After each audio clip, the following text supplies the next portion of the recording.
Soybean fry ചെയ്യുന്നത് എങ്ങനെയാണെന്ന് നോക്കാം.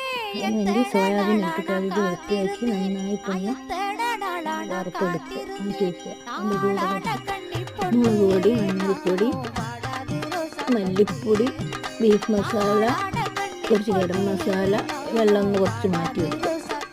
പിന്നെ സവാള, പച്ചമുളക്, ഇഞ്ചി, തേങ്ങാക്കൊത്ത്, തക്കാളി, കറിവേപ്പില വെള്ളം എടുത്തിട്ട് ഒന്ന് കുറച്ച് വെളിച്ചെണ്ണ വെച്ച് കടുക് പൊട്ടിച്ച് അതിലേക്ക് ഇട്ട് വഴറ്റി വെക്കുക. നന്നായിട്ട് വഴറ്റിയതിന് ശേഷം മാറ്റി വെച്ച സോയാബീൻ എടുത്തിട്ട് ഇതിലേക്കിട്ട് നന്നായിട്ടൊന്ന് ഇളക്കിയെടുക്കുക. പൊടികളെല്ലാം ചേർത്ത് നന്നായിട്ട് ഇളക്കിയെടുക്കുക. ഇളക്കിയതിന് ശേഷം ആവശ്യത്തിന് കുറച്ച് വെള്ളം മതി. ആ വെള്ളം കൂടെ ഇട്ടൊന്ന് ഫ്രൈ പോലെ ആക്കിയെടുത്തിട്ട് അടിപൊളി ടേസ്റ്റിലെടുത്താൽ സൂപ്പറാണ്. എല്ലാവരും ഒന്ന് ട്രൈ ചെയ്ത് നോക്കുക.